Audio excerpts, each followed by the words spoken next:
네, 오늘 사건 엑스파일은 생활 속의 궁금한 점들을 준비해봤습니다. 한 달 열심히 일해서 받은 첫 월급, 적금을 들어야 할까, 주식 투자를 해야 할까, 아니면 요즘 뜨고 있는 가상화폐를 사야 할까 고민하던 그때 부모님이 이렇게 말합니다. 내가 잘 관리해줄 테니 맡겨라. 사회생활을 갓 시작한 자신보다는 아무래도 부모님이 낫겠다 싶어서 돈을 보내겠죠. 최근 온라인 게시판에는 결혼을 앞둔 8년차 직장인의 사연이 올라와서 화제가 됐습니다.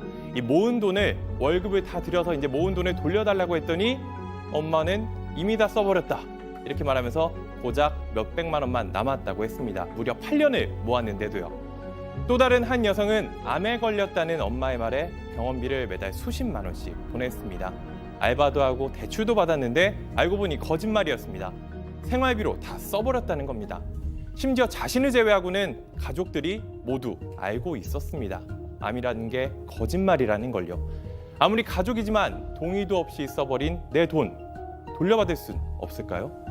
오늘 사건 엑스파일에서는 가족 안에서 벌어지는 바로 이 내 돈 갈등에 대해 알아보겠습니다. 야, 벌써부터 뭐 이도성 기자 저 얘기하니까 지금 뭐 채팅창 난리가 났습니다. 뭐 그냥 본인들의 경험담이 막 쏟아져 나오고 있는데 말이죠. 어떠십니까? 뭐 변호사님 뭐 잠깐 얘기해 주실 수 있어요? 예전에 그 과거의 아픈 경험이나 이런 게. 아픈 경험이라기보다는요. 제 경험은 요즘 이제 법을 배우고 나니까 이런 말 하기가 좀 무서워요. 그러니까 아이들 이렇게 돈 맡아 세배 같은 거 하고 이럴 때 내가 맡아서 관리해 줄게라는 말을 잘 못 하겠어요. 요즘 애들은 말이죠. 네. 이 카카오뱅크 뭐 이런 거 있잖아요. 거기로 직접 보내달라고. 그러니까요. 얘기를 하죠. 그런다니까. 그렇기도 하고 우리 부모님들은 그런 생각 안 했을 텐데 이거 내가 잘못 썼다가 혹시 우리 아이가 나를 나중에 뭔가 법적 조치를 취하지 않을까? 이런 걱정이 돼요. 아는 게 병이에요, 진짜. 아, 정말요. 소장님은 어떠세요? 저는 정말 며칠 전에 제가 상담한 케이스가 딱 이거거든요. 진짜요? 네. 그러니까 와. 너무 장녀인 한 여성을 엄마가 너무 많이 경제적으로 착취를 하는 거예요. 그리고 나중에는 남동생에 대한 생활비도 다 네가 내라. 그래서 맞아요. 마지막에 그런 사례가 되게 많아요. 진짜 의외로 댓글에. 많아요, 요즘. 그러니까 저는 이제 이렇게 막 웃으면서 얘기하기가 어려운 게 며칠 전에 만난 사례가 이거였고 예. 그 정도는 심각한 사례는 이제 완전히 그 딸을 심적인 착취의 대상으로 정해서 굉장히 좀 나르시스틱한 그 엄마의 모든 걸 좀 채우게 하는 그런 케이스였거든요. 그래서 사실 조금 그때 참 좀 소름 끼쳤는데 이런 게 생각보다 많구나라는 생각이 드네요. 그렇군요. 자, 진짜 이제 본론으로 한번 들어가 보겠습니다. 사회인이 돼서도 자녀들 월급을 맡아주는 부모님들 뭐 많이 계시죠. 근데 이도성 기자가 방금 소개한 그 사건의 주인공도 직장에서 진짜 못 빠지게 일해가지고 받은 돈을 엄마한테 다 이렇게 맡기고 드렸는데 실종됐다. 좀 너무하다는 생각도 들겠어요, 진짜. 네, 맞습니다. 저도 사실 이거 제가 처음에 이제 인터넷에서 본 글인데 제가 소셜 미디어 열심히 하고 찾다 보니까 이런 사연이 있어갖고 이거 법적으로 어떻게 되는 건지 한번 알아보다가 이제 준비를 하게 됐는데 이 사연 같은 경우에는 이제 이 댓글 인터넷 글에 이제 가족이니까 뭐 그 정도는 해줄 수 있지 않냐랑 그리고 이 월급을 그래도 딸이 번 월급을 그렇게 어떻게 엄마라고 해도 어떻게 마음대로 쓰냐 이런 식으로 좀 의견이 팽팽했습니다.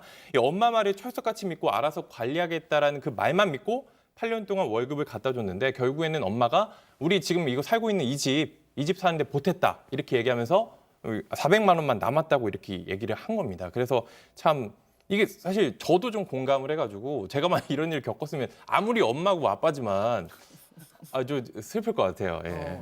지금 이미 슬프고 있는 거 아니었어요? 슬펐던 거 아니었어요? 아닙니다. 예. 많이 슬플 도와주시죠. 예정인 거예요, 혹시? 아닙니다. 뭐 저라면 if이기 때문에 가정이라면 자, 그랬을 그러면 것 같습니다. 여기서 뭐 미혼은 공 기자하고 저뿐인데 저는 뭐 이제 나이가 이제 40대 중반이다 보니까 해당은 안 되는 거고 공 기자는 이제 약간 젊은 미혼이잖아요. 어머님께 맡기고 있죠? 아니요. 저는 제 월급 이러면 얘기가 안 되는데 이게. 단 한 푼도 안 맡기고 있고요. 단 한 푼도? 네네. 지금 어머님 보고 계시는데? 엄마 미안. 네, 저는 단 한 번도 이제 부모님께 월급을 맡겨본 적이 없고. 이거 너무한 거 아닌가 이거?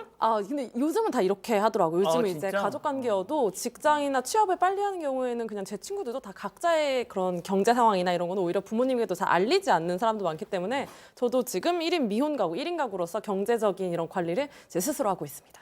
자, 소장님. 방금 이도성 기자가 소개한 이 케이스에서 네. 소장님은 뭐 어머님이시기도 하고 또 어르신의 따님이시기도 한데 네. 누구 편이세요? 그럼 이 케이스에서?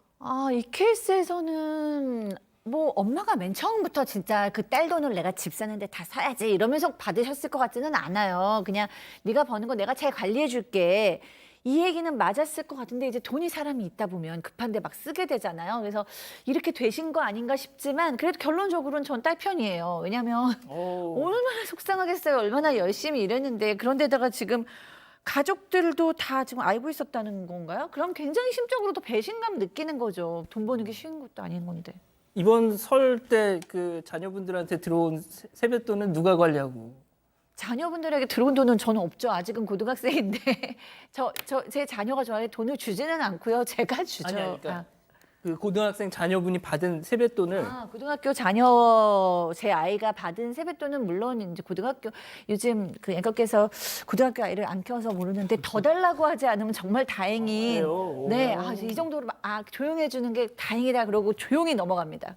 그러시군요. 알겠습니다. 자, 물론 이제 가족 간의 일이니까 뭐 대화로 잘 해결하면 좋겠는데 진짜 이게 만약에 법정으로 간다. 이거 공사 커지는데 말이죠.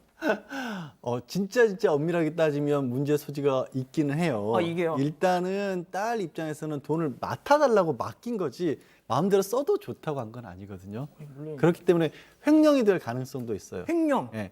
다만 여기 여지가 있는 게 뭐가 있냐면 이거를 그냥 막 쓰신 게 아니라 집을 샀잖아요. 같이 사고 살고 있잖아요. 그 집이. 딸이 이게 독립해서 사는 게 아니라 미혼으로 그 부모 집에서 같이 살고 있으면 이거 본인도 이거 같이 누리고 있는 거거든요.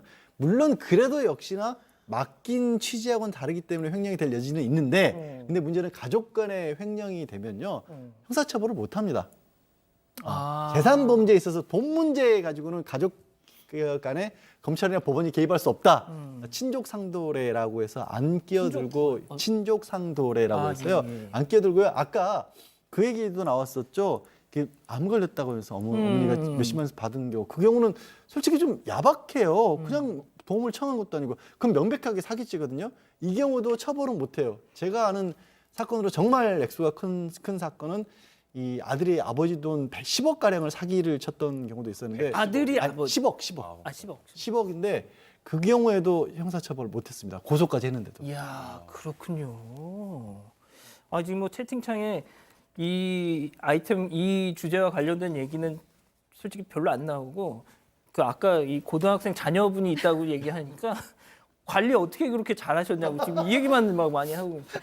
예, 아닙니다. 관절이 아파요 요즘. 알겠습니다. 자, 저희가 이제 뭐 가족 간의 일을 너무 진지하게 막 법적으로 따지는 것 같아서 좀 그렇긴 한데 뭐 앞서 지금 말씀 들으신 것처럼 그렇게 될 여지도 있는 거잖아요. 그러니까 아무튼 뭐 이 정도로만 설명을 해드리고 방금 변호사님이 잠깐 언급하셨던 그 암에 걸렸다는 말에 속아서 엄마한테 매달 돈을 보냈는데 암이 아니었어. 근데 이게 실제로 이제 온라인 커뮤니티에 올라왔던 사건이었는데 이제 한 어떤 여성이 엄마가 스스로 그 딸에게 내가 암에 걸렸다 이렇게 얘기를 했었다고 합니다. 그래서 그 딸은 빠듯한 형편에도 아르바이트도 하고 심지어 대출까지 받아서 매달 70만 원 정도의 병원비를 엄마에게 보냈다고 하는데 알고 보니까 이 엄마의 말 거짓말, 즉 가짜였다고 합니다. 본인만 빼고 다른 가족 모두가 이 엄마가 암이 아니라는 걸 알고 있었다고 해요. 그래서 이 본인이 매달 보냈던 이 병원비인 줄 알았던 돈은 사실은 그냥 가족의 생활비로 쓰였다는 거죠. 이 글쓴이 가족들에게 너무 큰 배신감이 든다 이렇게 얘기했습니다. 소장님 이건 진짜 역대급인 것 같은데요. 이건. 너무너무 속상하죠. 그러니까 우리가 나가서 사실 사회생활이 전쟁이다라는 얘기가 있잖아요. 뭐 그게 사실이든 아니든.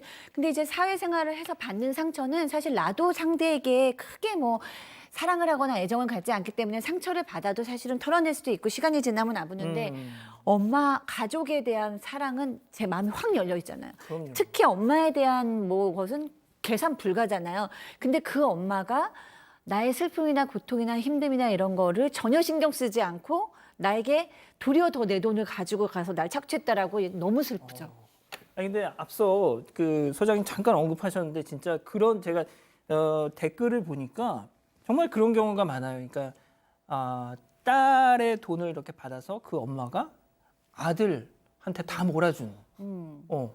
그런 경우가 꽤 많아요. 그러니까 아직도 이 남아선호 사상이 뭐 없어졌다고는 하지만 상당히 그래도 이 가정에 아들이 잘 돼야지, 뭐 큰오빠가 잘 돼야지, 동생이 남동생이 잘 돼야지 이런 생각을 하시는 분들도 있고요. 사실 굉장히 좀 제가 제 케이스에 제 내담작으로 했던 얘기지만은 그 엄마는 자식을 딸은 딸대로 어떤 경제적인 부양을 하는 어떤 기능을 하는 자식으로 만들어 버렸고 사실은 아들도 그 엄마의 제 상담의 케이스의 아들은 아빠의 자리를 대신하는 그런 아들이었거든요. 그러니까 어떻게 보면 그 아들만큼은 고생하고 싶은 게 아니고 내 옆에 있어줬으면 좋겠다는 아들이었어서 사실 이 엄마가 양쪽 자식을 사실 어떻게 보면 다 잘못하고 계신 경우였죠.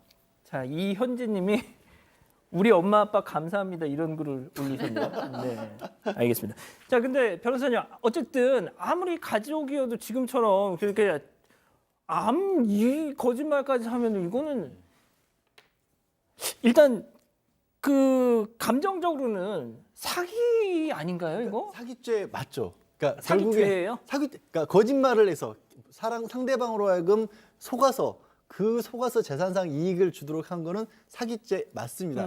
다만 범죄가 돼도 말씀드린 것처럼 경제 범죄이고 친족 간에 정말 직계 가족 사이에 이뤄진 일이기 때문에 처벌을 못 한다라는 거예요. 우리 또 어렸을 때 부모님 지갑에 손 한 번 안 대본 사람 별로 없지 않을까요? 저만 그랬을까요? 저는 안 됐어요. 저도 안 됐습니다. 저도 안 됐습니다. 아니, 예. 변호사님 그런 짓을 하셨단 말이에요? 저도 안 안 됐는데. 됐습니다. 안 됐습니다. 전혀 안 야, 됐습니다. 이거 충격인데 이거? 괜히 쓸데없는 얘기를 했는데 근데 하여튼 그러면 네. 재산 범죄 중에 저 지금 놀랐어요. 예. 하지만 이제 강도나 손괴 이렇게 폭력이 들어간 그런 재산 범죄는 친족 간에 벌어진 범죄도 처벌을 하고요. 그리고 이게 또 어떤 게 있냐면 좀 오해하실 수 있는데 만약에 통장을 가져가서 부모님 누군가의 통장을 가져가서 은행에 가서 뭐 이체를 했다거나 이러면 부모님이 돈 훔친 거나 마찬가지라고 생각할 수 있는데 이건 중간에 또 은행이 끼기 때문에 또 처벌이 됩니다. 그래서 이 친족 상대로 있으니까 내가 부모님이나 자식과 관련된 부분은 마음대로 해도 돼 이랬다가는 큰 코가 다칠 수 있습니다. 그렇군요.